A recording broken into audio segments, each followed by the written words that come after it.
नमस्कार, अभी आप देख रहे हैं राजनीति एक्सप्रेस न्यूज़ और राजनीति एक्सप्रेस न्यूज़ से मैं मिट्ठू इस वक्त पहुंचा हूं ग्राम पंचायत राज लगमा में, प्रखंड डुमरा, जिला सीतामढ़ी। और अभी हमारे साथ बने हुए हैं यहाँ से एक आम आदमी। आइए जानते हैं इनसे इनका पूरा परिचय। सबसे पहले सर, स्वागत है हमारे राजनीति एक्सप्रेस न्यूज़ में आपका। आप अपना परिचय दीजिए एवं योग्यता बताएँ। देखिए, मेरा नाम विधुशेखर प्रसाद सिंह है। मैं लगमा वार्ड 7 का निवासी हूँ। मैं स्नातक अर्थशास्त्र प्रतिष्ठा की डिग्री हासिल की है। उसके बाद मैं लॉ ग्रेजुएट की। आपका रुचि किस विषय में रहा है? देखिए, मेरी रुचि बचपन से ही राजनीति और पत्रकारिता में रही है।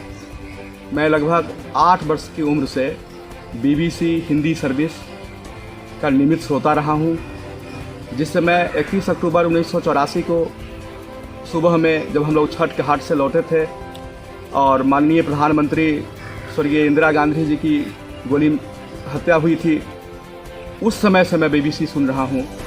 और 21 मई 1991 को श्री पेराम्बदूर, जो तमिलनाडु में स्थित है, वहाँ 10:30 बजे रात में श्री राजीव गांधी जी को बम से उड़ा दिया गया, जिसका पहला समाचार BBC से 10:30 बजे रात को प्रसारित हुआ। मैं उस समाचार को सुना, इसलिए राजनीति और मैंने कुछ समय तक पत्रकारिता में भी काम किया है। जो सीतामढ़ी में जानकी टाइम्स नाम से एक पाक्षिक पत्रिका निकलती थी, उसमें मैं काम किया है। और कई पाक्षिक पत्रिका में एवं दैनिक समाचार पत्र में अपना विचार लिखने का भी काम किया है। आप किसी राजनीतिक दल के सदस्य भी रहे हैं? जी, देखिए, मैं 21 वर्ष की अवस्था में भारतीय राष्ट्रीय कांग्रेस का सदस्य बन चुका था और लगभग 20 वर्षों तक भारतीय राष्ट्रीय कांग्रेस का सदस्य रहा। उसके बाद मैं भारतीय राष्ट्रीय कांग्रेस में भी डुमरा प्रखंड युवा कांग्रेस के अध्यक्ष पद पर भी रहा और कई पदों पर रहा। मैं फिलहाल 5 वर्षों से भारतीय जनता पार्टी का भी सदस्य रहा और भारतीय जनता पार्टी के लगमा पंचायत की शक्ति केंद्र प्रभारी भी रहा। लेकिन वर्ष अक्टूबर 2020 से मैं शक्ति केंद्र प्रभारी का पद छोड़ दिया। स्वास्थ्य कारणों से मेरा स्वास्थ्य ठीक नहीं रहने के कारण, और अभी मैं किसी राजनीतिक दल का सदस्य नहीं हूँ। चुनाव के बारे में आपका क्या अनुभव है? देखिए, चुनाव को मैं बचपन से देख रहा हूँ। मैं पहला चुनाव से लेकर के जो 1990 का चुनाव हुआ, मैं 90 से लेकर के लगातार मैं चुनाव को देख रहा हूँ। लगभग कई विधानसभा के चुनाव, कई लोकसभा के चुनाव मैं अपनी सक्रिय भूमिका निभाई है। एक कार्यकर्ता के रूप में मैंने चुनाव में काम किया है, इसलिए चुनाव का मुझे काफ़ी अनुभव है। ग्राम पंचायत चुनाव के बारे में आपका क्या विचार है? देखिए, पहले महात्मा गांधी जी ने ग्राम स्वराज की परिकल्पना की कि गांव के लोगों को अधिकार मिले और गांव के लोगों का विकास हो सके। ग्राम स्वराज की परिकल्पना को मूर्त रूप देने का काम श्री राजीव गांधी जी ने किया। उन्होंने पंचायती राज लागू किया। राजीव गांधी जी कहा करते थे कि जब हम 1 रुपया भेजते हैं गांव को तो 10 पैसा पहुंचता है, इसलिए उन्होंने पंचायती राज का अधिनियम को, पंचायती राज को लागू किया और प्रथम पंचायत चुनाव हुआ। राजीव गांधी को यदि हम कहें कि पंचायती राज का जनक है, तो इसमें कोई अतिशयोक्ति नहीं हो सके। और उसी समय से मैं पंचायत चुनाव और ग्राम पंचायत चुनाव के बारे में जानता हूँ। क्या ग्राम स्वराज का सपना साकार हुआ? देखिए, ग्राम स्वराज का सपना जो महात्मा गांधी जी ने की परिकल्पना थी, वह बहुत हद तक तो साकार नहीं हुआ, क्योंकि ग्राम स्वराज की परिकल्पना का मतलब था कि सभी जनता के हाथों में डायरेक्ट पैसा पहुंच सके। हालांकि DBTL के माध्यम से, डायरेक्ट टू फंड ट्रांसफ़र के माध्यम से आज बहुत सारी योजनाओं का पैसा गांव के लोगों के हाथों में डायरेक्ट पहुंच रहा है। पेंशन योजना हो, पेंशन योजना के साथ साथ छात्रवृत्ति का पैसा हो, प्रधानमंत्री किसान सम्मान योजना का पैसा हो, प्रधानमंत्री आवास योजना का पैसा हो, लेकिन डायरेक्ट तो पहुंच रहा है। लेकिन कुछ योजनाओं में जो जनप्रतिनिधि होते हैं वो कहते हैं कि नहीं भाई, इस पैसा को मैं आपको मतलब कि दिलवाया हूँ, मेरे प्रयास से आया है, इस प्रयास से आया है, इसलिए आप खाते से निकाल करके कुछ पैसे मुझे दे दीजिए। चुनाव में जाति एवं विकास में महत्वपूर्ण मुद्दा क्या है? देखिए, चुनाव में जाति सबसे महत्वपूर्ण मुद्दा है और खास करके बिहार और उत्तर प्रदेश के चुनाव में जाति के आधार पर ही चुनाव होते हैं और कोई भी उम्मीदवार जाति के आधार पर ही टिकट देते हैं। कोई भी उम्मीदवार जाति के आधार पर ही टिकट देते हैं और जाति के आधार पर ही जब चुनाव होता है तो जनता भी अपने जाति को देख करके ही चुनाव देते हैं, अपना मत देते हैं। और जहाँ तक विकास का बात है तो विकास के बारे में मैं लालू जी के विचार से सहमत हूँ। लालू जी कहा करते थे कि विकास से वोट नहीं मिलता है, आप कितना भी विकास कर दो, लेकिन जनता बहकावे में चले आते हैं, कभी जाति के मुद्दे के लेकर के, कभी धर्म के मुद्दे के लेकर के, और बहुत सारे मुद्दे होते हैं चुनाव में, जिससे जनता बहक जाते हैं और अपना मत डाल देते हैं। चुनाव में भ्रष्टाचार कोई मुद्दा है या नहीं? देखिए, चुनाव में भ्रष्टाचार ही कोई मुद्दा नहीं है और भ्रष्टाचार और भारतीय राजनीति, चाहे बिहार की राजनीति, चाहे यह मुझे कि दोनों परस्पर एक साथ है। भ्रष्टाचार कोई मुद्दा नहीं है। आप जानते ही हैं कि आज़ादी के समय जो पुल पुलिया बना वह आज भी मजबूत और सुरक्षित है, लेकिन आज़ादी के बाद जो पुल पुलिया बना, महात्मा गांधी सेतु का पाया हिल गया। क्यों हिल गया? कि यदि कोई 1 लाख रुपए का यदि कोई फंड आता है, 1 लाख का काम होता है तो उसमें 20% जो है सो कमीशन में चला जाता है। कोई भी विकास का फंड का काम, चाहे रोड बनना है, सड़क बनना है, पुल बनना है, इसमें कमीशन तो चला ही जाता है, यानी पूरा पैसे का काम नहीं हो पाता, इसलिए मजबूत काम नहीं हो पाता है। और जहाँ तक भ्रष्टाचार का बात, तो भ्रष्टाचार को हम मिटा भी नहीं सकते हैं। भ्रष्टाचार तो कोई मुद्दा ही नहीं है और भ्रष्टाचार के आधार पर कोई मतदाता मत भी नहीं देते।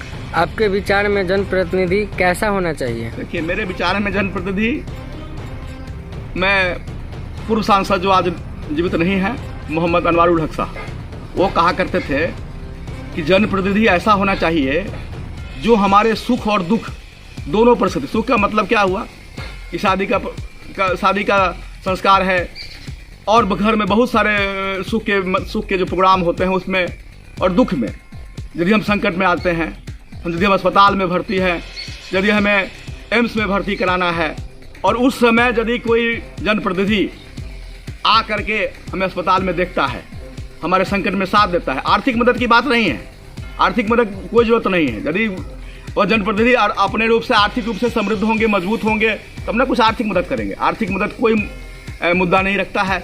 यदि उसके संकट काल में आकर करके देख ले कि भैया बीमार व्यक्ति है, अस्पताल में भर्ती है, तो उस जनता जो है उसी को वोट दे देते हैं। और ऐसा ही जनप्रतिनिधि चाहिए जो हमें दुख और सुख दोनों में साथ देते हैं। कौन से राजनेता आपको पसंद है?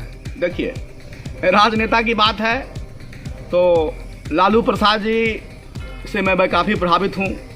हालांकि लालू प्रसाद जी पर भ्रष्टाचार के गंभीर आरोप लगे हैं, उन्हें न्यायालय द्वारा सजा भी मिल चुका है, लेकिन कई बार होता है कि राजनेताओं पर भ्रष्टाचार के आरोप लगते हैं और तकनीकी कारणों से, न्यायालय के तकनीकी कारणों से वे सजा पा जाते हैं। लेकिन मैं लालू जी से प्रभावित हूँ। भारतीय जनता पार्टी के नितिन गडकरी साहब हैं, एक अच्छे, मैं उनको आदर्श नेता के रूप में, मेरा आइडियल नेता है। मैं एक नेता जो कांग्रेस के राजेश पायलट साहब जो अब इस दुनिया में नहीं है, मैं राजेश पायलट का भी मतलब कि उनका भी बहुत बड़ा आदर्श मानता हूँ और ये 3 नेता मेरे आदर्श हैं।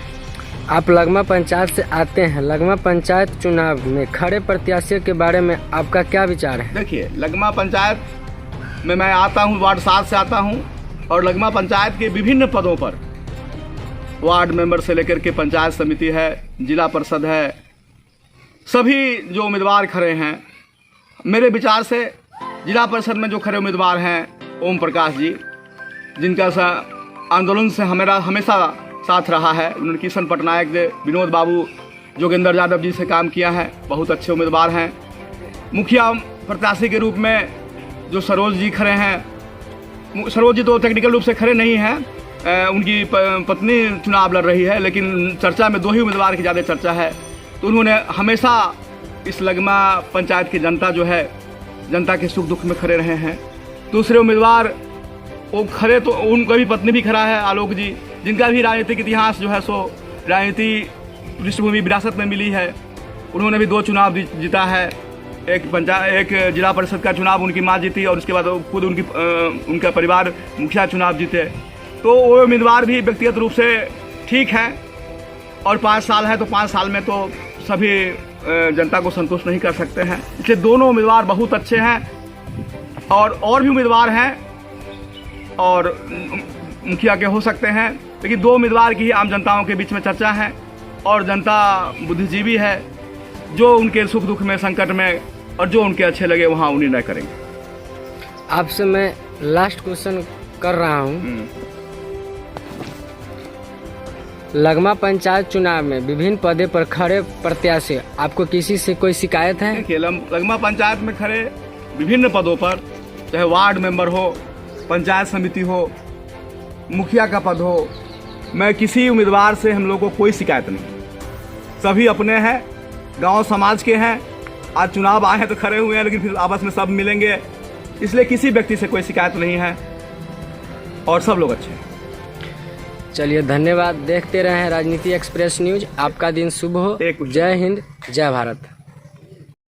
राजनीति के अलावा और भी किसी क्षेत्र में आपका रुचि है? हाँ, राजनीति के अलावा मुझे अध्यात्म में अभिरुचि रहा है और बहुत ज़्यादा। हालांकि राजनीति और अध्यात्म दोनों विपरीत चीज़ है। लोग कहता है कि राजनीति में छल प्रपंच है, झूठ साँच है, लेकिन उसके अलावा हमें अध्यात्म में रुचि रहा है।